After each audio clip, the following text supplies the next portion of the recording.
The moment the last funeral guest stepped out of our childhood home, the heavy silence was immediately shattered by a cruel and unexpected laugh. My name is Bethany. I am 38 years old, and I stood frozen in the center of our living room while my sister checked her expensive watch with impatient precision. She had not shed a single tear during the entire service for our parents, but instead scanned the room with a cold stare to declare she was calling 1-800-GOT-JUNK tomorrow because we needed to clear out all this garbage to list the house next week. I gasped in horror as I tried to explain that these were precious memories of our mother and father, but she cut me off with a look of pure disdain. She mocked me by calling me a sentimental hoarder who was too weak to let go of the past, while claiming I was blocking our chance to get rich. The argument escalated when I tried to protect a stack of old photo albums, causing her to snatch a worn shoebox from my hands and throw it violently against the wall. The lid popped open to scatter my mother's personal keepsakes across the hardwood floor, while she stormed off to the kitchen to make her phone call. I fell to my knees to gather the spilled items through my tears, my hands trembling as I reached for a folded piece of paper that had slipped out from the lining. I unfolded the note to reveal my father's shaky handwriting, and the secret message I read made my blood run cold. Before we continue with this heartbreaking discovery, I have a special request for you to please subscribe to the channel and like this video if you believe family memories are worth more than money.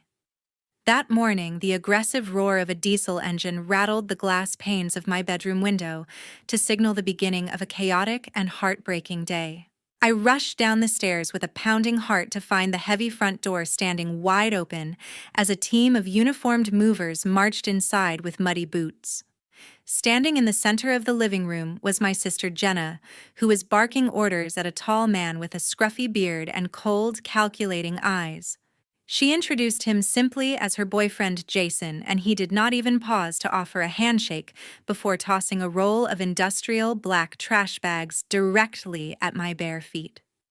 The two of them moved through the sanctuary of our childhood home like a natural disaster, while destroying 40 years of family history in a matter of minutes. I watched in absolute horror as Jason swept my father's collection of porcelain figurines off the mantel directly into a plastic bin, without wrapping them first. The sound of shattering ceramic echoing through the silent house.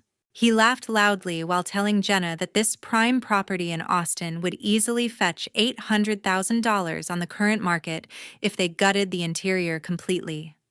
They high-fived each other over the prospect of splitting the money, while I stood paralyzed by their absolute lack of respect for the parents who had raised us. Jenna complained that the house smelled like old people and insisted that every single piece of furniture needed to be gone before the high-end realtor arrived next week to stage the property. Jason picked up my father's antique grandfather clock, running his hands over the wood, not with appreciation, but with the greed of a pawnbroker assessing a desperate client's goods. "You know, babe, if we strip the copper wiring and sell these antiques to a private collector, we could squeeze another 50 grand out of this place before listing it," Jason said with a smirk as he kicked a box of family photo albums out of his way. "Just get it done, Jason, because I want to be at the Mercedes dealership by 2 o'clock to put a down payment on that convertible," Jenna replied, without even looking at the destruction she was causing. My paralysis finally broke when I saw Jenna grab my mother's favorite wool coat from the hallway rack to stuff it into a garbage bag like it was common refuse. That coat still held the faint scent of her lavender perfume and was the only physical comfort I had left in this nightmare of grief and betrayal. I lunged forward to snatch the fabric from her hands while screaming that she had no right to throw away personal clothing that meant nothing to her, but everything to me. Jason immediately stepped between us and shoved me backward with enough force that I stumbled over a rug and fell hard onto the wooden floor. He towered over me with a menacing glare while Jenna continued to shove the coat into the bag with zero remorse for my tears. "Listen to me, Bethany. You are outvoted and out of time, so stop making this difficult before I make it painful for you to stay here." Jason threatened in a low voice as he dusted his hands off as if touching me had soiled them. Jenna rolled her eyes at my tears before declaring that they were going to grab an expensive lunch at a nearby steakhouse while I finished the dirty work of clearing the smaller items. The heavy front door slammed shut behind them to leave me alone in the house that now felt more like a crime scene than the warm home I grew up in. I picked myself up from the floor to wipe away my tears, because I knew I had limited time before they returned to finish the job. I decided to retreat to the master bedroom to save what I could from the closet that Jenna had refused to touch, because she claimed it smelled too musty for her delicate nose. The room was the only sanctuary left untouched by their rampage, so I began to gently fold my mother's dresses to preserve their dignity against the coming storm. I reached toward the back of the top shelf where Mom used to hide her Christmas gifts, and my fingers brushed against the rough surface of cardboard. It was an old, dusty shoebox that had been pushed into the deepest corner behind a stack of heavy winter blankets to keep it hidden from prying eyes. I pulled it down, expecting to find old receipts or tax documents, but instead discovered a single piece of folded notebook paper resting inside. I unfolded the note to reveal the shaky handwriting of my father that I would recognize anywhere in the world. The message was short, but it sent a shiver down my spine that had nothing to do with the air conditioning. It read simply that my dear daughter should check Mom's blue suitcase in the attic if I was reading this and to not tell Jenna. That afternoon, I took advantage of the silence while Jenna was still out at her expensive lunch to drag the heavy aluminum ladder from the garage to the hallway access panel. The air in the confined space above the ceiling was thick with dust and trapped heat, which made it difficult to breathe as I crawled across the wooden beams toward the far corner. I pushed aside cardboard boxes filled with old holiday decorations until I spotted the vintage blue suitcase hidden behind a stack of moth-eaten quilts just as the secret note had described. My hands trembled uncontrollably as I undid the rusted metal latches to reveal that the suitcase did not contain clothing or family heirlooms, but was packed tight with manila folders and a leather-bound journal. I sat cross-legged on the dusty floorboards to open the journal where my father had meticulously documented every single financial interaction with my sister over the last 24 months. The pages told a horrifying story of manipulation, where Jenna had convinced them to liquidate their retirement savings for a guaranteed business investment that never actually existed. The numbers were staggering because the ledger showed withdrawals totaling exactly $200,000 wired directly to offshore accounts linked to online gambling sites and luxury resorts. I felt a wave of nausea wash over me as I realized she had drained their life savings to fund the luxury cars and designer clothes that she flaunted in front of the family. I wept silently as I read an entry dated last year where Mom explained that they could not burden me with this truth because I was going through a difficult high-risk pregnancy at the time. They had chosen to suffer in terrible silence to protect my happiness while they were slowly bled dry by the daughter they had tried so hard to help. I continued to flip through the folders to find bank statements that showed unauthorized credit card applications opened in my father's name, which were maxed out within weeks of approval. The signatures on the withdrawal slips looked shaky and coerced, as if Dad had signed them under extreme duress or physical exhaustion. It became clear that Jason and Jenna had been treating my parents like a personal ATM machine while pretending to visit them on weekends to help with household chores. I realized with a sinking heart that the help they provided was actually a cover for them to search the house for valuables or to intimidate my parents into signing more checks. The guilt I felt was overwhelming because I had thanked Jenna for stepping up to care for them while I was busy with my newborn baby. I turned the final page of the journal to find a small black digital voice recorder taped to the back cover with a sticky note attached that simply instructed me to listen to the files. I pressed the play button with a shaking finger, and the silence of the attic was suddenly filled with the aggressive shouting of my sister from a recording dated 3 months ago. "Sign this damn check. Are you planning to take the money to the grave? I need $50,000 right now. Jenna, this is our retirement money. You've taken too much already." "Oh my God! For the last 2 years, my parents were living in hell and I had no idea. The recording continued with the sound of glass breaking and my father pleading with Jason to stop yelling at Mom because her heart condition was getting worse. I clamped a hand over my mouth to stifle a scream of rage as I listened to my sister threaten to cut off their access to their grandchildren if they did not comply. The sweet and successful sister that everyone in the family admired was actually a monster who had bullied our dying parents into poverty. I carefully placed the recorder back into the suitcase, along with the documents, because I knew this evidence was the key to saving what was left of my family legacy. I wiped the tears from my face and descended the ladder with a cold determination, replacing the grief that had consumed me since the funeral. 2 days later, a flashy red convertible roared into the driveway to break the silence of the neighborhood and signal the return of my tormentors. Jenna stepped out of the vehicle wearing oversized sunglasses and was accompanied by a slick-looking real estate agent who carried a leather portfolio. Jason followed close behind them with a predatory grin on his face as they marched up the front steps like they already owned the place. I stood in the kitchen clutching my coffee mug while they spread a stack of legal documents across the granite countertop without even asking if I was ready to talk. The agent barely acknowledged my presence before he began explaining that he had secured an exclusive cash offer from an anonymous investor that required an immediate closing. I picked up the contract to read the fine print and realized that the offer price was significantly lower than the market value I had researched online. The document also contained a disturbing clause stating that the full proceeds of the sale would be wired into a single account controlled by Jenna for distribution purposes. I felt a surge of adrenaline knowing that once that money hit her account, it would disappear into offshore gambling sites just like my parents' retirement fund. Jenna tapped her manicured fingernail impatiently against the granite counter to draw my attention away from the suspicious details. "Sign this right now.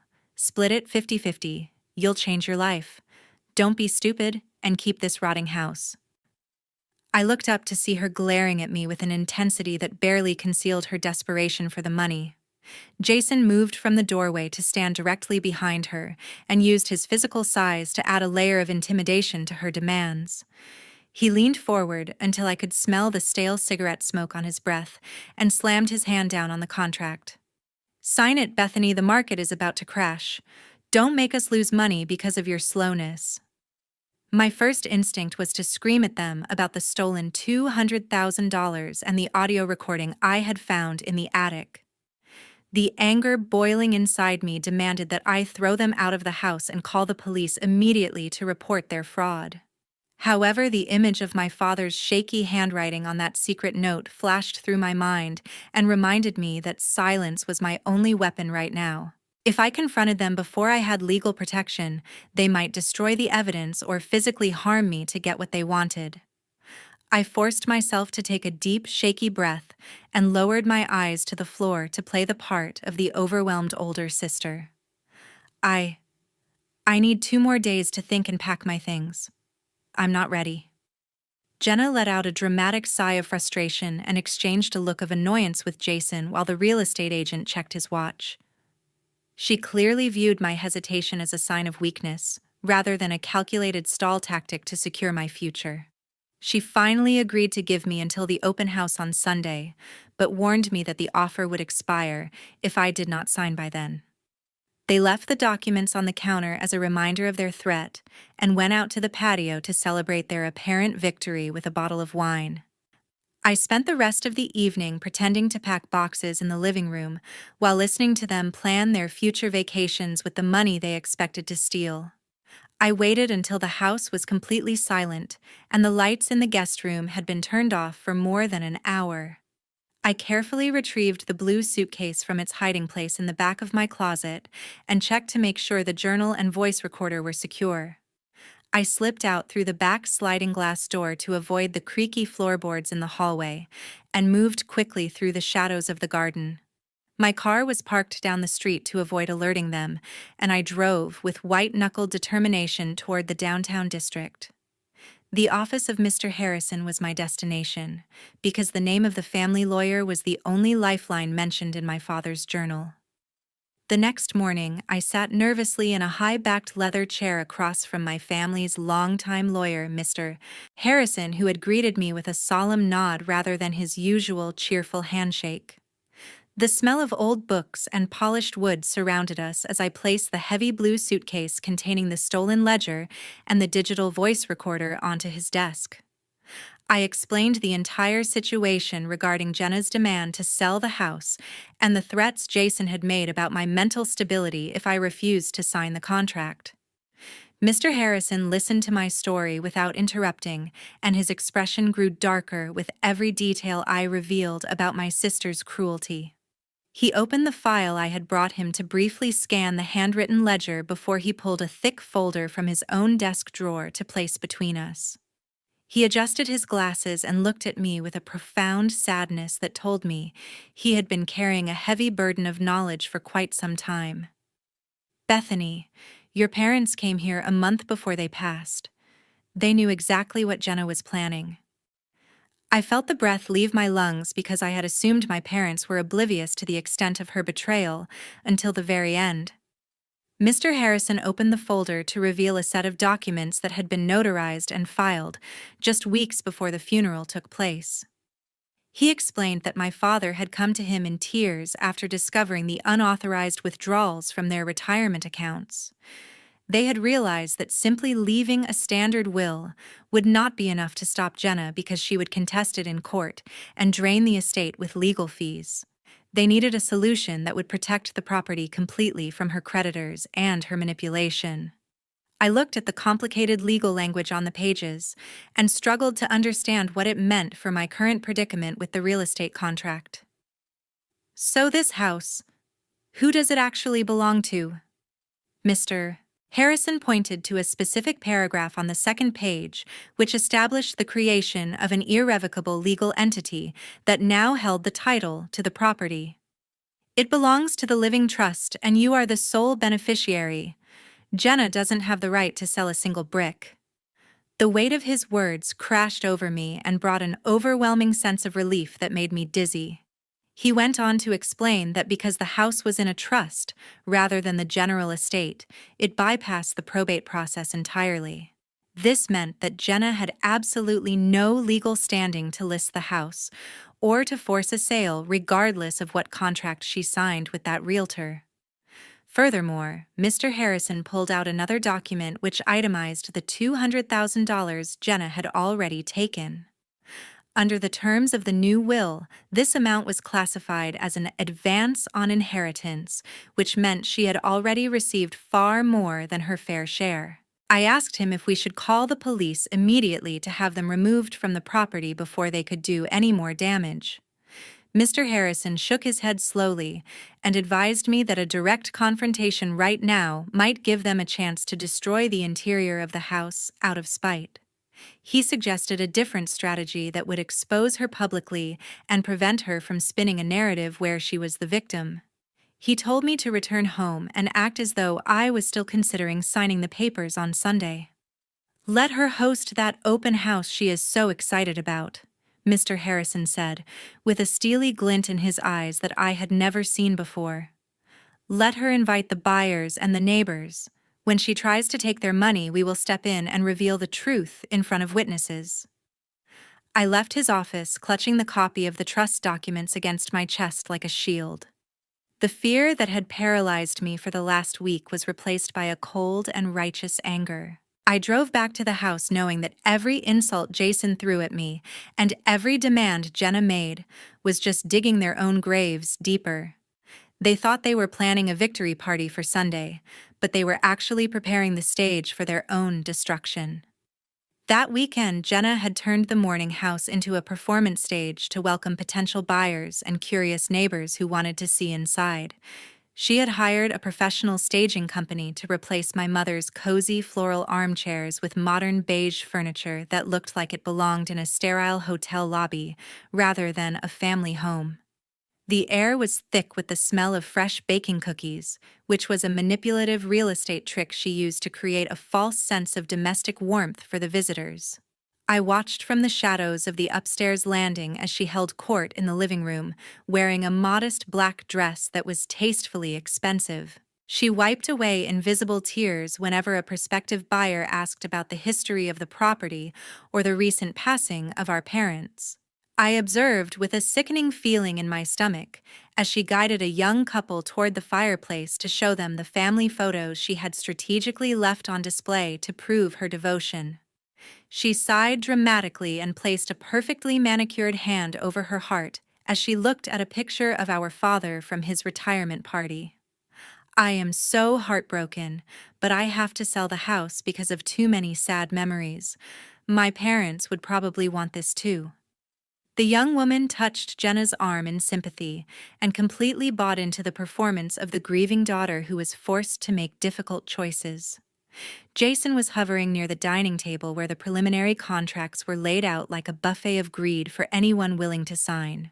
He was practically vibrating with impatience as he pressured the young husband to skip the standard home inspection in exchange for the significantly lower asking price. He poured wine for the guests with a charming smile that did not quite reach his cold eyes while constantly checking his phone for messages from his creditors. The atmosphere in the room was a carefully constructed lie that covered up years of abuse and financial manipulation that my parents had suffered in silence. I waited until the young couple moved toward the dining table with pens in their hands, ready to sign the initial agreement that would give Jenna control.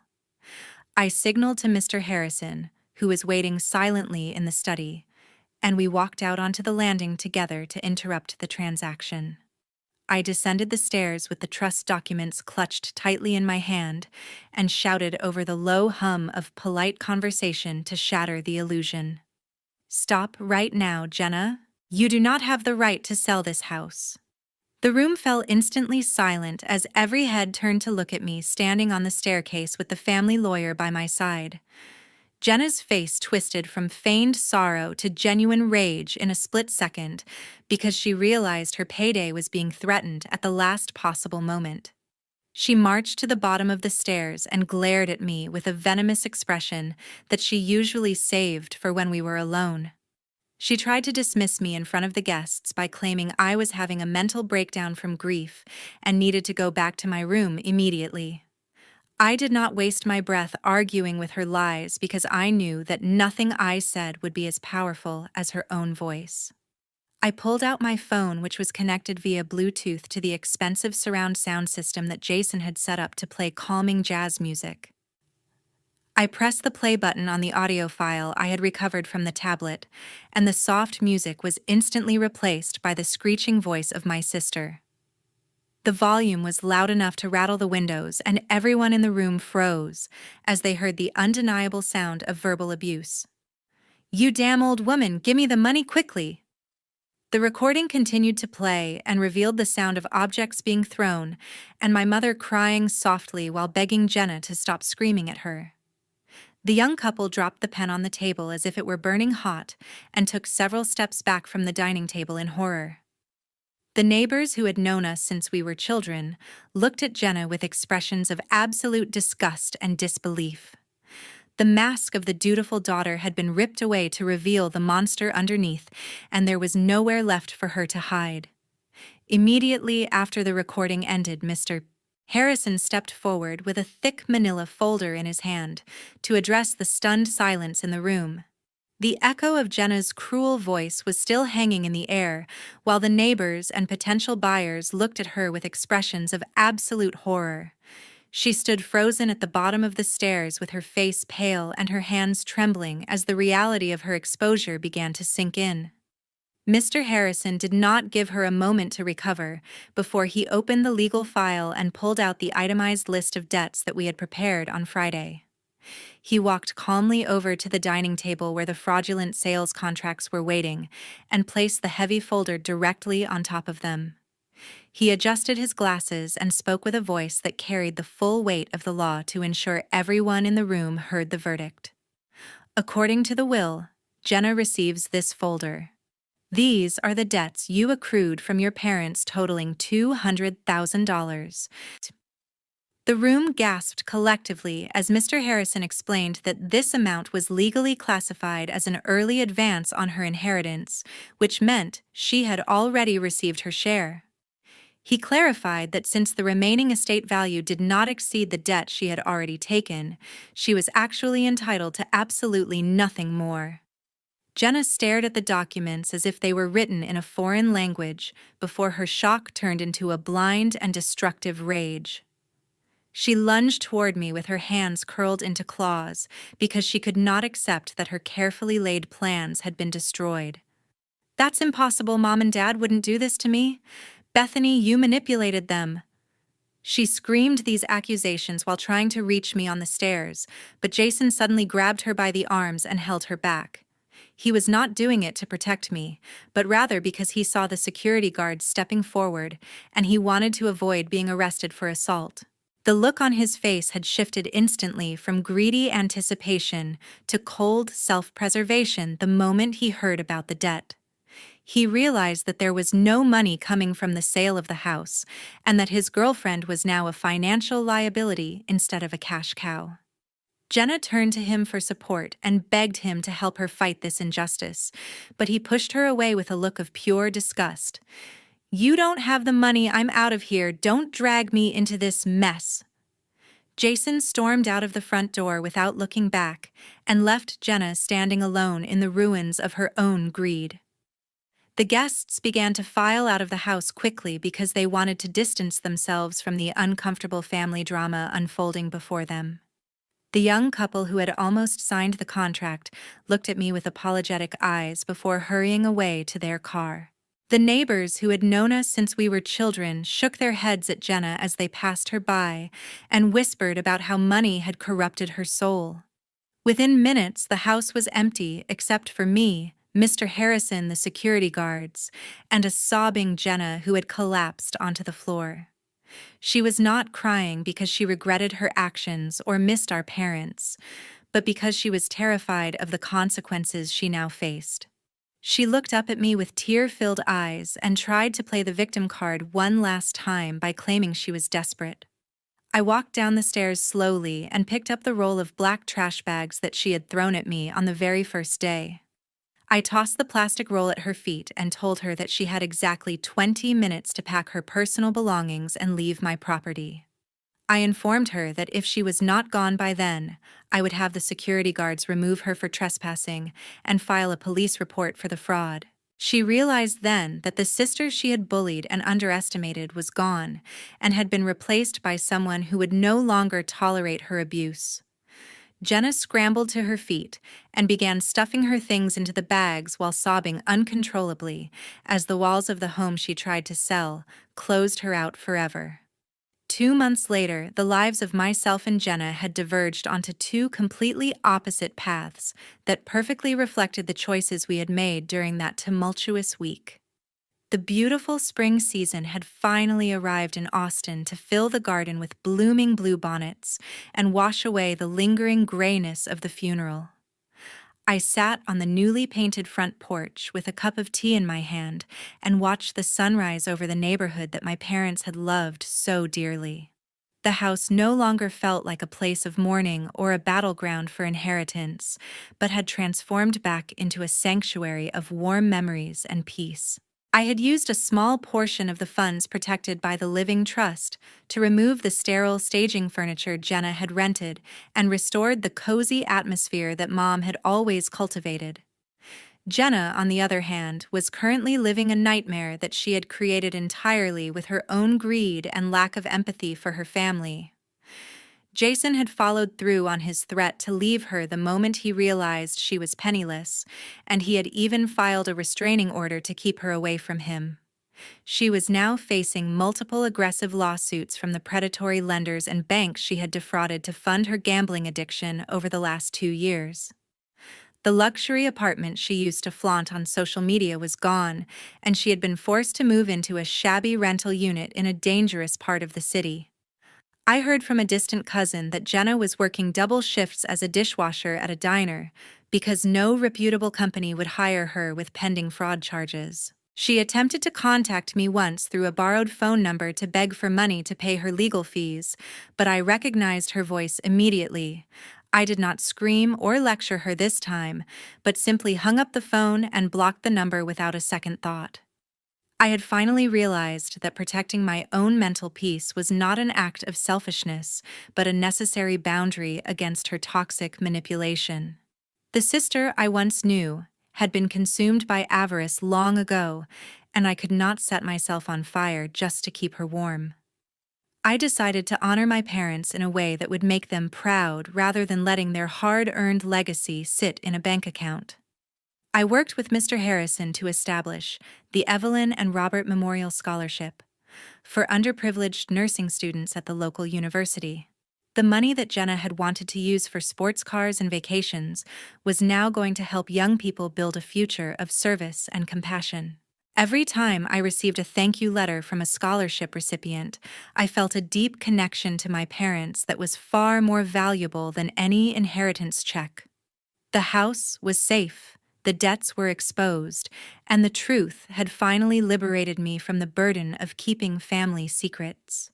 This painful journey has taught me that greed is a fire that eventually consumes the person holding the torch. Jenna believed that happiness could be found in quick cash and material possessions, but she ended up losing the only things that truly matter in this life.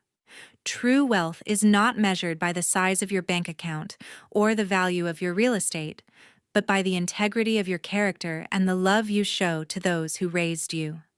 Filial piety and kindness are the greatest legacies we can leave behind, because they build a foundation that no storm can destroy. Thank you so much for listening to my story and walking with me through this difficult journey of betrayal and justice.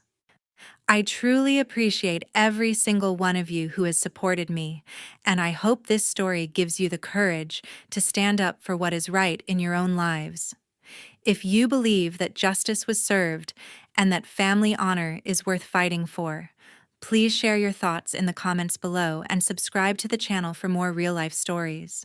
The living room felt tight and uncomfortable as I looked at my mother, Sophia, and my younger sister, Evelyn.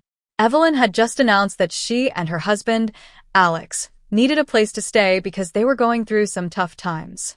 My mom's face lit up with excitement, almost like a kid opening gifts on Christmas morning. "Of course, you two can stay here," Sophia said happily, wrapping Evelyn in a big, welcoming hug. "We'll make room for you, no problem." My heart sank. This was our home, a small, two-bedroom house that I had worked so hard to keep up. But, as always, my own needs seemed to come last. Trying to keep calm, I said, "Mom, can I talk to you for a minute?" I didn't want to sound upset, but it was hard to hide it. Without even looking at me, Sophia waved her hand dismissively. "Not now, Harper. We need to get the guest room ready for Evelyn and Alex," she said. Evelyn shot me a smug smile, clearly enjoying how she was getting all the attention. My fists clenched as anger bubbled up inside me. "This isn't just your decision," I said, raising my voice slightly. "I live here too, and I don't agree with them moving in without discussing it first." Sophia's face hardened as she turned toward me. "Watch your tone, young lady," she warned. "Evelyn is family, and family comes first." "But what about me?" I asked, my voice cracking with hurt. "I've sacrificed so much to keep this household running, and you treat me like I'm just in the way." Sophia's eyes narrowed as she stepped closer, pointing her finger at me in an accusing way.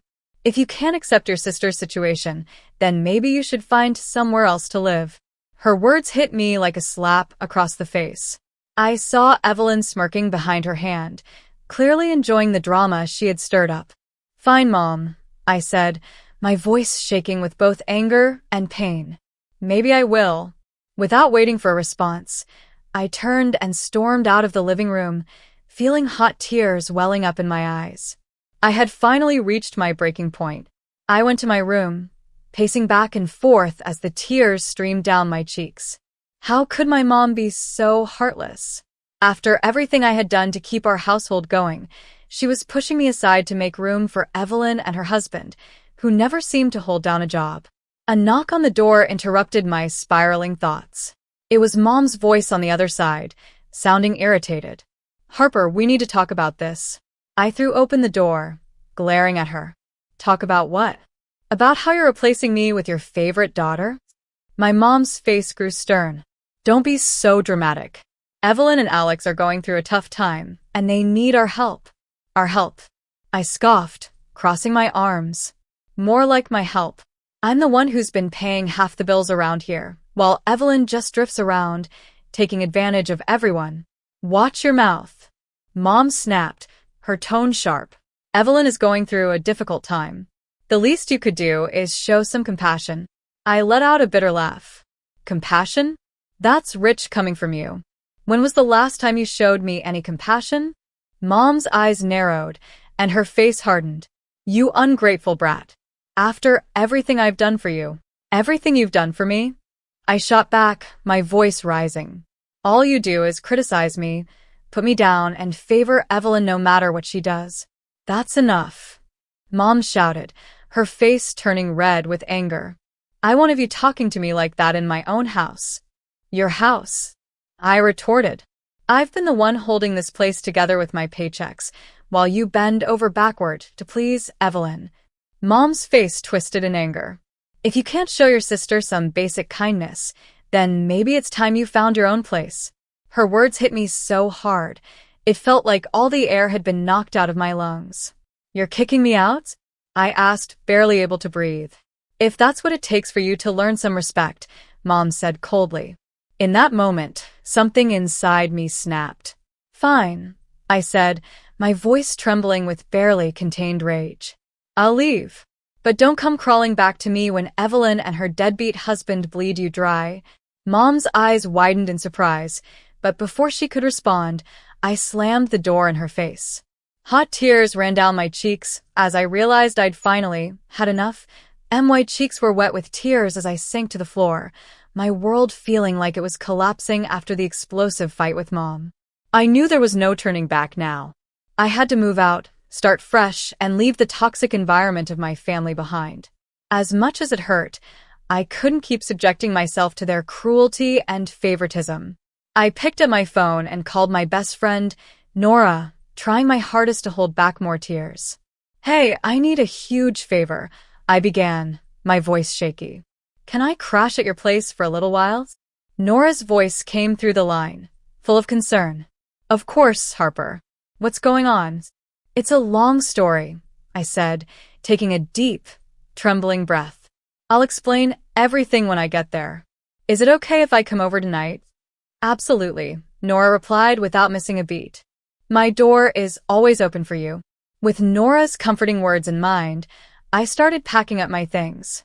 It was a painful process, sorting through the pieces of my life in this house, the home I had worked so hard to keep going, only to be tossed aside like I was nothing.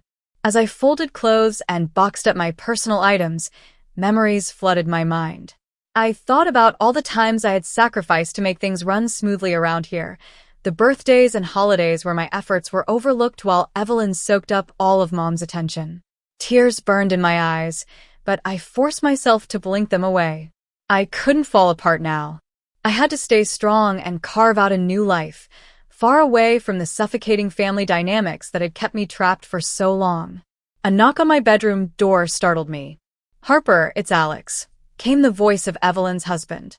I tensed up immediately, dreading whatever he had to say. I knew all too well his smooth-talking and manipulation tactics. What do you want? I called out, my voice sharp. Can we talk? Alex asked, his tone overly calm and gentle. I think there's been a misunderstanding. I scoffed and yanked the door open, glaring at him. The only misunderstanding here is you two thinking you can just show up and take over my life. Alex held up his hands, trying to look harmless. I get that this is a tough situation, but we really need your help right now. Evelyn and I are going through some rough times. Rough times you brought on yourselves, I shot back, my anger surging. Don't try to guilt me into enabling your irresponsible behavior.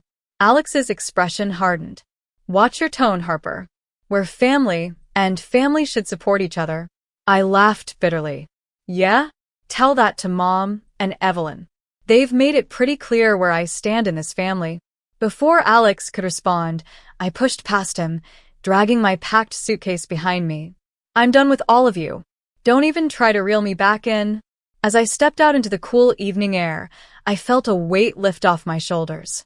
For the first time in what felt like ages, I felt a small glimmer of hope for a future where I wouldn't be constantly belittled or taken for granted. When I arrived at Nora's apartment, she greeted me with a warm hug, taking my suitcase and guiding me inside. "I'm so sorry you're going through this, Harper," she said, her eyes filled with empathy. I gave her a weak smile, swallowing down another wave of tears. "Thank you for letting me stay. I just couldn't be around them anymore." Nora led me to her cozy living room, which felt like a safe haven compared to the tense, stifling atmosphere of my family home. "Make yourself at home," she said, gesturing to her plush couch. "Can I get you something to drink? Maybe a glass of wine." I shook my head, sinking into the soft cushions. "Just some water would be great. Thanks." As Nora went into the kitchen, I took a deep breath, allowing the reality of the past few hours to settle in. I was officially on my own, finally free from the toxic cycle that had drained me for so long. Nora came back with a glass of water and a warm, reassuring smile. "Whenever you're ready, I'm here to listen." I nodded, taking a sip of the cool water before letting out a long breath. Finally, I began to tell her the whole tangled story: Mom's blatant favoritism, Evelyn's entitled attitude, and that final explosive argument that led to my eviction, I said, letting it all pour out to Nora. She listened with a furrowed brow, clearly upset on my behalf. "I can't believe they treated you like that," Nora said, her voice filled with anger. "You've done nothing but support that family, and they just tossed you aside like it was nothing." "I know," I replied, my voice thick with emotion. "As painful as it is, I just can't keep putting myself through that kind of hurt." Nora reached over, giving my hand a comforting squeeze. "You're doing the right thing, Harper. It's time you started living for yourself." Her words resonated deeply, sparking a new determination within me. For so long, I had sacrificed my happiness and well-being for a family that didn't seem to appreciate me. But now, that chapter was finally closed. Over the next few days, I began settling into Nora's cozy spare bedroom. As I unpacked my belongings, it felt like I was uncovering parts of myself that had been buried under the weight of my family's expectations. Each item I put away seemed to free me a little bit more. I started exploring new interests, allowing myself to indulge in things I had always wanted to try. I joined a local book club, where I met people who shared my love of reading, and I even signed up for a beginner's pottery class. Pursuing activities just for my own enjoyment felt refreshing, like a weight had been lifted off my shoulders. There was no one judging me, no one criticizing my choices.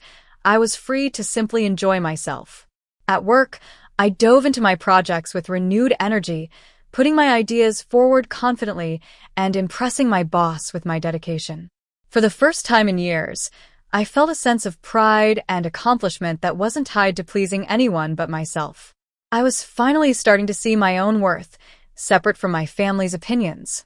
As days turned into weeks, I felt the weight of my past slowly lift, replaced by a sense of freedom I hadn't known before.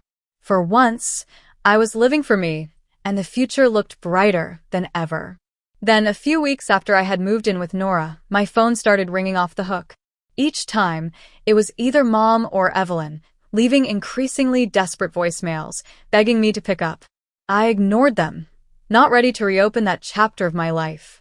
I had finally begun to heal, and I didn't want to risk getting pulled back into the drama. One evening, as Nora and I were catching up over takeout, my phone rang again. I rolled my eyes, ready to silence it, but Nora stopped me with a gentle but firm look. "You should probably answer it," she said, giving me an encouraging nod. Maybe they finally have something important to say. With a heavy sigh, I picked up. "What do you want, Mom?" "Harper, thank goodness." Mom's frantic voice came through the line, sounding strained and panicked. "We're in big trouble here." A strange, bittersweet satisfaction settled in my chest at hearing the desperation in her tone. "Oh, really? What's the matter? Can't handle things without me around?" "It's not just that," Mom said, her voice filled with tension. We're behind on the mortgage payments, and the utility companies are threatening to cut everything off. A dry, humorless laugh escaped my lips. Gee, I wonder how that happened. Maybe you shouldn't have kicked out the person who was actually helping with the bills. Harper, please, Mom pleaded, sounding desperate. We need your help. We're barely scraping by. I felt a dark sense of satisfaction at their situation. After years of feeling dismissed and underappreciated, it was almost gratifying to hear that the tables had finally turned. You know, Mom, this is exactly what I warned you about, I replied coldly. You chose Evelyn over me, and now you're dealing with the consequences. I made a mistake, okay? Mom's voice cracked, filled with emotion. I'm sorry for how I treated you. Just please help us out, just this one time. I could hear Evelyn's muffled sobs in the background, and a small part of me felt a twinge of sympathy. But the years of hurt ran too deep, and I knew I couldn't allow myself to be pulled back in. Sorry, Mom, I said, my voice steely. You told me to leave, and that's exactly what I did.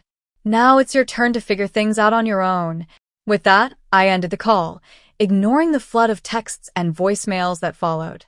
I was done with them, and finally free. Nora looked at me, her expression filled with both concern and understanding. Are you okay? She asked gently. I nodded, letting out a deep breath. Yeah, I'm fine, I said, a quiet strength in my voice. It's just satisfying to finally see them reaping the consequences. For once, I said to Nora, feeling a strange mix of liberation and lingering guilt, I'm standing up for myself. They made their bed, and now they have to lie in it. Nora gave me a supportive smile. You have every right to stand your ground, Harper. They need to face the consequences of their choices. As the weeks went by, Mom and Evelyn's calls became increasingly frantic. I learned that Alex had been hiding serious debts, which led to his job loss and worsened their financial situation. While a small part of me felt guilty for not stepping in to help, a stronger part of me understood that helping would only feed the dysfunction. Sometimes, the only way to truly break free is to let the consequences play out, painful as that might be. Over the next few months, I heard about how things back at my old home were spiraling out of control. Nora, who kept up with neighborhood gossip, filled me in on the details. The utilities had been shut off, debt collectors were constantly harassing them, and the yard that I had always kept neat was now overgrown and unkempt. A twisted sense of satisfaction flickered within me. After years of being treated like I was invisible in my own home, watching them experience the fallout felt like poetic justice. One evening, Nora came home from work with a concerned expression. I saw your mom at the grocery store today, she said hesitantly, watching my reaction. She looked rough. I raised an eyebrow, unsure if I wanted to hear more. Oh? How so? Nora sighed, shaking her head. Her clothes were disheveled, her hair was a mess. She looked like she hadn't slept in days. For a moment, a flicker of guilt tugged at me, but I quickly pushed it down. Well, maybe now she'll finally understand what it's like to struggle, I replied, trying to sound indifferent. Nora gave me a sympathetic look. I know you're still hurting, Harper, but don't let their mistakes consume you. You've done so well moving forward. Don't let them drag you back. I nodded, taking her words to heart, though a small part of me couldn't help but savor their hardship. After years of neglect and mistreatment, it felt like the universe was finally setting things right. A few days later, my phone rang from an unfamiliar number. Against my better judgment, I picked up. Hello, I answered cautiously. Harper, it's Evelyn, a strained voice whispered on the other end. I could hear the exhaustion and fear in her tone. I felt a surge of bitterness rise within me. What do you want, Evelyn? I need your help, she choked out, her voice breaking. Everything is falling apart, and I don't know what to do. I couldn't help but scoff. Funny. That's exactly how I felt when you and Mom kicked me out like I didn't matter. I know, Evelyn sobbed, sounding desperate. I was so wrong, Harper. Please, you have to help us. We're desperate. A twisted part of me relished in her anguish. This was the moment I had imagined countless times, the one where they would finally feel what I had felt. Why should I help you, Evelyn? I asked coldly. You and Mom made it clear that I wasn't part of the family anymore. Please, Harper, she begged, her voice trembling. I'll do anything. I'm sorry for how we treated you. Just, please, don't let us end up on the streets. I could hear the genuine desperation in her voice, and for a fleeting moment, I almost felt sympathy for her. Almost. You know what, Evelyn? I said, my voice cold and unyielding. This is exactly what you deserve. Maybe now, you'll finally know what it feels like to be left out in the cold. With that, I ended the call, feeling a strange sense of satisfaction wash over me. They had brought this on themselves, and I wasn't about to be their savior. As the weeks turned into months, I heard more about how things were deteriorating at my former home. Nora would occasionally fill me in on the latest updates, unpaid bills piling up, debt collectors showing up regularly, and even rumors of Evelyn and Alex turning to shady activities just to make ends meet. A part of me felt a dark satisfaction in watching their lives unravel after years of being treated like a second-class citizen in my own family. It felt like poetic justice to see my family face the consequences of their actions. But another part of me couldn't ignore a small ache of sorrow. As much as they had hurt me, they were still my family, and watching them spiral downward tugged at my heart. One evening, as Nora and I were catching up over a glass of wine, she gently brought up the topic. Harper, I know you're still hurting from everything that happened, she said softly. But don't you think it might be time to let go of some of that anger? I sighed, swirling the wine in my glass. I don't know, Nora. They put me through so much for so long. Part of me feels like they deserve every bit of it. Nora reached across the table, giving my hand a comforting squeeze. I get it, believe me, I do. But holding on to that bitterness is only going to end up poisoning you in the end. Her words struck a chord.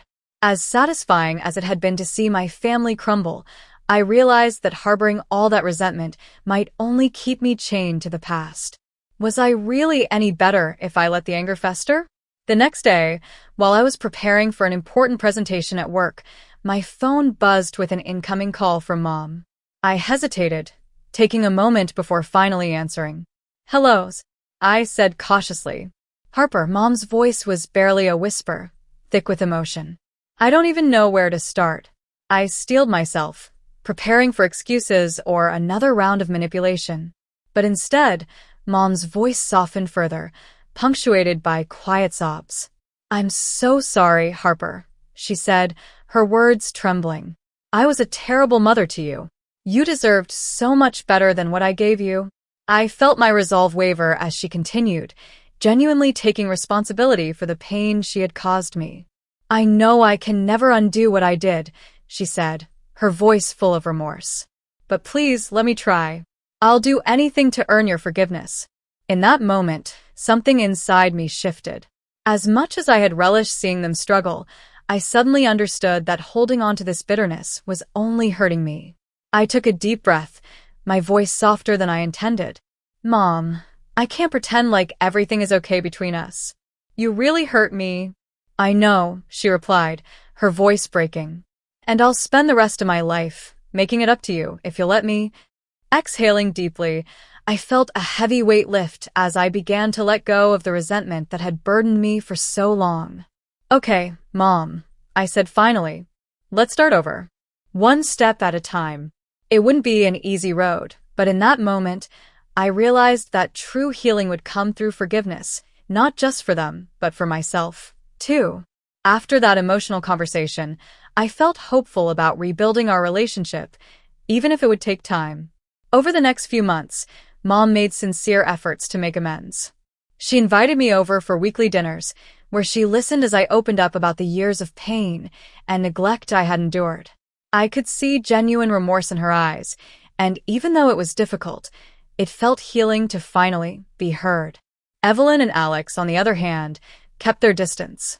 The last I heard, they had moved into a small apartment and were slowly getting back on their feet.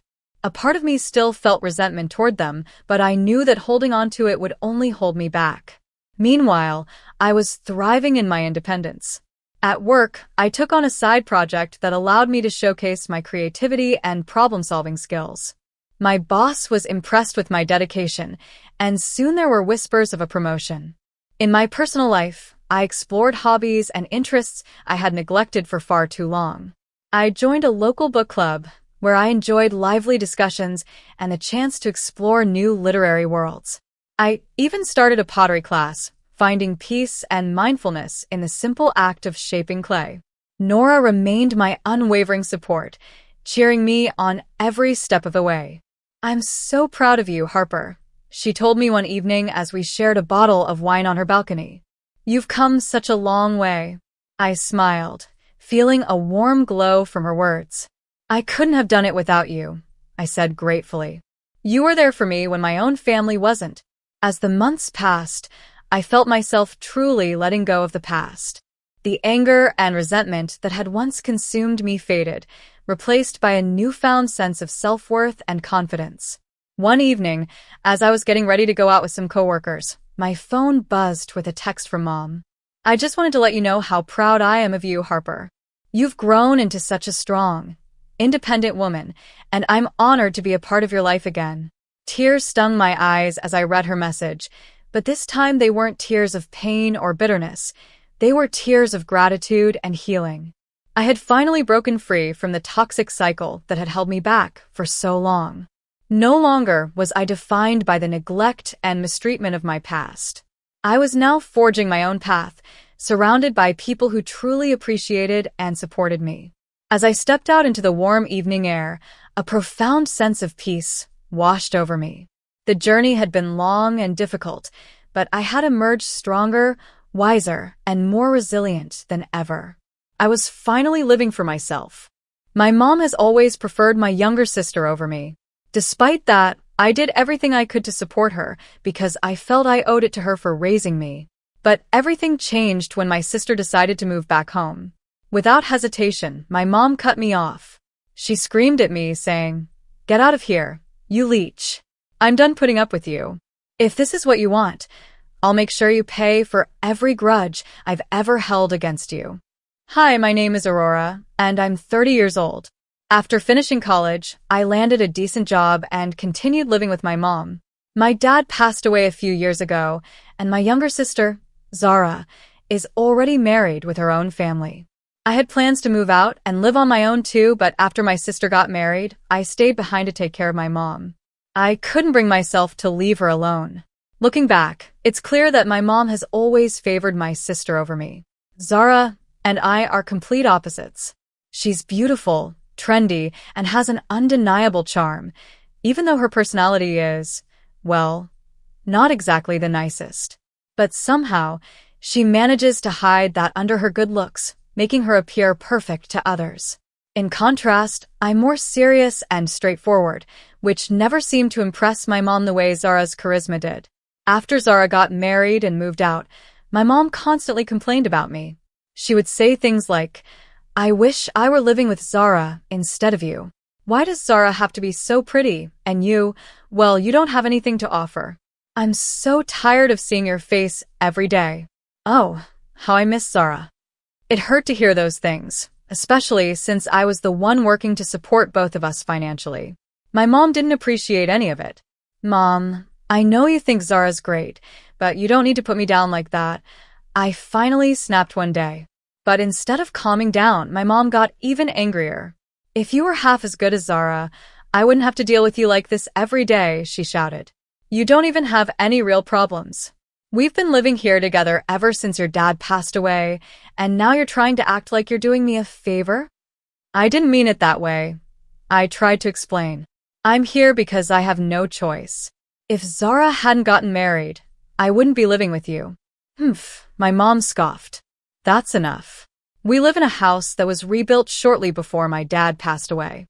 Although the house is in my mom's name, I'm the one who has been paying off the remaining loan. Yet, she constantly compares me to Zara and criticizes me in every possible way. I was reaching my breaking point, living with a mother who made me feel unwanted every single day. Still, I couldn't give up on her, and there was a reason for that. When my dad died, my mom was devastated. She cried for days, barely ate, and was so weak that everyone was concerned about her. I felt an overwhelming responsibility to take care of her. I told myself that I had to step up and support her, not just as her daughter, but as the eldest in the family. For my dad's sake, I promised myself I would protect her, no matter what.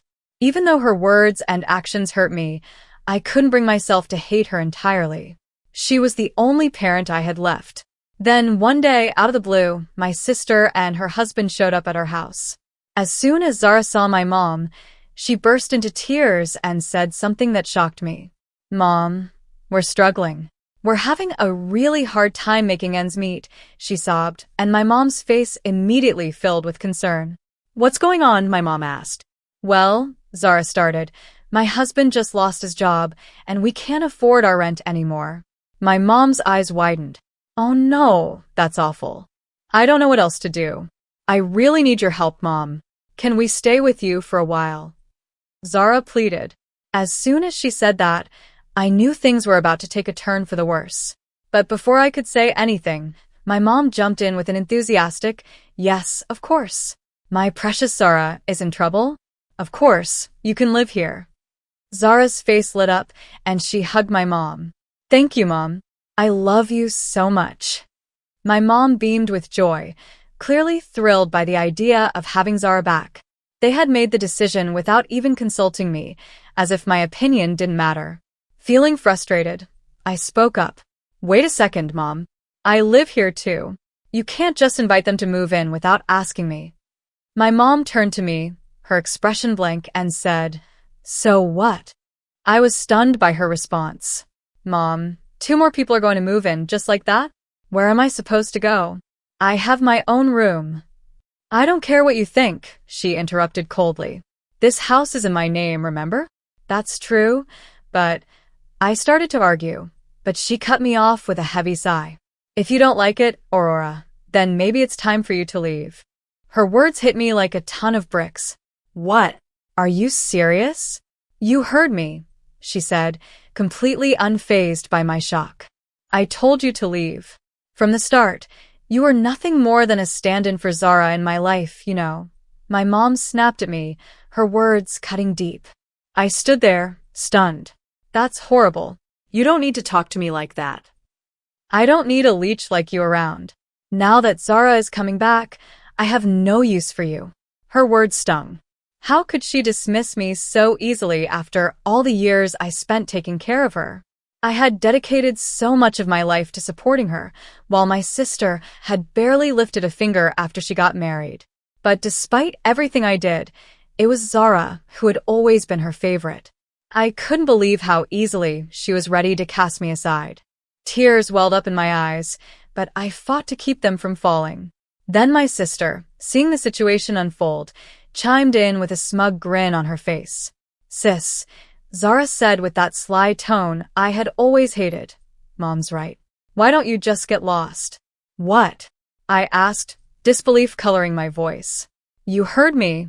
There's no space for you here now. We don't need you." "I'm the one who's been supporting Mom all this time," I argued, my voice trembling with a mix of frustration and hurt. Zara rolled her eyes. "So what?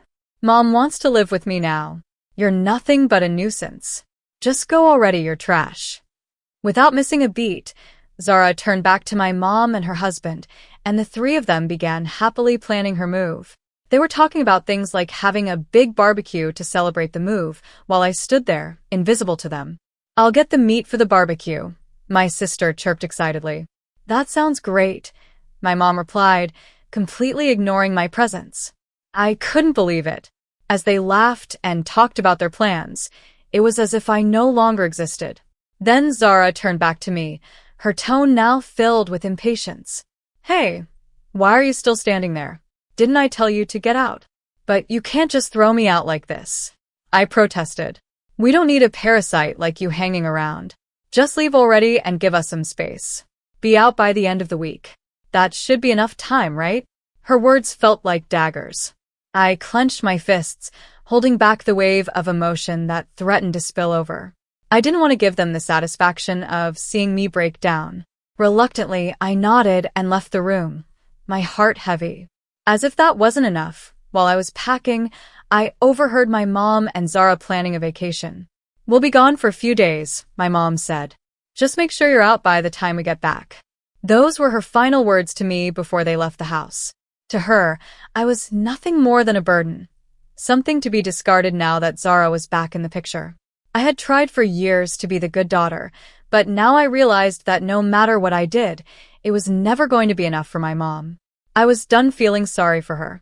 The sympathy I had once felt for her was gone, replaced by a burning desire for revenge. And so, with a new resolve, I took action. I contacted a moving company immediately and made arrangements to move out as fast as possible while my mom and sister were away. The movers arrived, curious about the situation. "Are we taking everything?" one of them asked, noticing the amount of furniture being packed.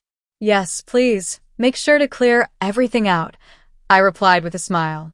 I was moving into company housing, which had been offered to me a few times before. Back then, I had turned it down because of my mom, but now I saw it as the perfect escape. There were still vacancies available, so I quickly filled out the necessary paperwork and started my new life. The company housing was better than I had imagined, spacious, clean, and far from the toxic environment I had been living in. As I settled into my new place, I checked my phone and saw several missed calls from both my mom and Zara. I wasn't surprised. I knew they would be furious once they returned home. Their voicemails were filled with demands. "Get back here now," the messages screamed. Although I had expected this, the number of calls exceeded what I had imagined. I knew that if I ignored them, they might show up at my workplace, so I decided to confront them after work. When I arrived at the house, both my mom and sister were waiting for me, with anger blazing in their eyes.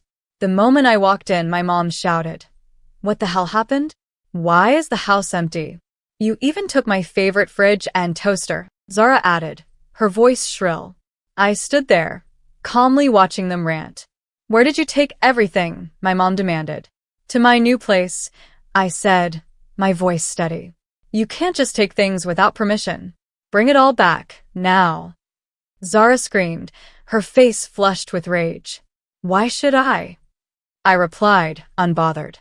"What do you mean, why? All that stuff belongs to Mom," my sister yelled, her frustration growing. I couldn't help but laugh. "What's so funny?" Zara snapped, her voice filled with irritation. "I'm sorry," I said, shaking my head. "You must be mistaken." Zara's eyes narrowed. "What do you mean?" "Everything that was in this house, every piece of furniture, every appliance, I bought them with my own money." Her face fell. "That's not possible. All of this was here from the beginning." I crossed my arms. "No, it wasn't. I paid for everything. Since I'm moving out, of course I'm taking what's mine." My sister's mouth hung open in shock, but I wasn't finished. "And, by the way, the bank account you're talking about? That was my money, too." Zara looked as if she was about to explode. "You emptied the account. How could you?" "Simple," I said. "It was my money. Why wouldn't I take it all?" When I pushed her buttons a little, my sister's face flushed with anger, and she stormed toward me, shouting, "Don't mess with me." She was practically in my face now, red with fury, and she screamed, "Give back the money. That big book should have had Dad's insurance money in it." I blinked, confused. "What are you talking about? The money? It's not there." "Of course it's not," I said flatly. "That money's long gone." "No way. The last time I came over, there was a lot of money in that account," she insisted. "That was just me adding in some of my own earnings bit by bit, letting it grow over time," I explained. "But Dad's insurance money? That's been spent ages ago." My sisters had snapped toward our mom, eyes wide in disbelief. My mom, caught in the spotlight, quickly averted her gaze, guilt written all over her face. "Mom, is this true?" my sister asked, her voice trembling. "Well, my mom fumbled, avoiding eye contact. Seeing that my mom wasn't going to answer, Zara lost it. "What the hell, Mom? I came back here because I thought Dad's insurance money was still in the house." Mom tried to calm her down, muttering, "Just calm down, Zara." "How can I calm down?" my sister shrieked. "You're the one who wasted all of Dad's money. What are you going to do now?" I just wanted us to live together again and be happy, Mom mumbled. You came back because you wanted to live with me, right? Zara's response was sharp and bitter. Are you kidding me? I only came back because I needed to pay off my debts. Debts, I repeated, and as the conversation unfolded, I learned the truth. My sister and her husband had gotten themselves into deep trouble with gambling. They owed a huge amount of money and had returned, not out of love or family bonds, but to grab what was left of Dad's insurance payout to clear their debts. Worse yet, they had gambled more in a desperate attempt to pay it off, only to sink further. Eventually, her husband lost his job due to corporate downsizing, leaving them with no income and nowhere else to turn. It was only now that my mom realized how she'd been played. She had forced me out of the house on a whim to make room for Zara, without understanding that they were using her. This was the result of her poor judgment. Well, now you understand, right? I said, my voice steady. There's no more insurance money here. All that's left is the mortgage on this house. Without warning, Zara burst into tears and ran toward me. Wait, sis, please. My husband and I are buried in debt. We can't pay the mortgage on top of that. That's not my problem, I said coldly. Let's figure this out together. You can live with us and help out, just like before. I let out a short, bitter laugh. Oh no. I didn't know you had fallen this far. Besides, Mom always wanted to live with you, didn't she? Wait, no. Please don't leave, Zara pleaded, desperation lacing her voice. Yes, Aurora, stay, my mom added, her tone softer now. We'll make it work, I promise. I shook them off, no longer willing to entertain their pleas. I've supported you, Mom, in this house my entire life. I even paid for the mortgage, yet you threw me out the moment Zara showed up. You called me a parasite, and now you want me to stay and help? You must be joking. Zara isn't a cute little sister. She's a leech, a human parasite, and I won't be part of this mess anymore. I turned to leave, my final words hanging in the air. You two will have to live with the debt yourselves. I'll never come back to this house again. As I walked out the door, I could still hear my mom and Zara calling after me, but I didn't stop. They clung to me until the very end, but I had no reason to listen anymore. I was done. Almost a month has passed since then. My mom and sister, realizing their mistake, started working part-time jobs just to scrape by. Even with both of them working, it wasn't enough. In the end, they had to sell the family home and move into a small, cheap apartment. Life there wasn't pleasant. They fought constantly, blaming each other for their situation. Zara would snap. Mom, if you hadn't thrown Aurora out, I could have used her help. And my mom would retort, I did it to make space for you two. You said you wanted to live with me, but all you cared about was the money. Their arguments grew more vicious by the day. Neither of them could survive without money, and without me, they had nothing. The three of them, my mom, Zara, and her husband, barely had enough to eat most days. They couldn't even afford new clothes. Meanwhile, my life had completely turned around. Moving into company housing was the best decision I'd ever made. My commute to work was shorter, and I had more time to relax and focus on myself. Looking back, I realized that being kicked out of my parents' house was the best thing that could have happened to me. I'm living a fulfilling, happy life now, and for the first time in a long time, I'm thinking only about my own happiness. So, in a strange way, I'm grateful that they pushed me away. It gave me the freedom I needed to live a better life. Thank you for listening to this story until the end. Hopefully every moment in the story has touched your heart, brought you some reflection, some emotion, and hope. Thank you for taking the time to experience it with us, and hope that each next story will always accompany you on your life journey.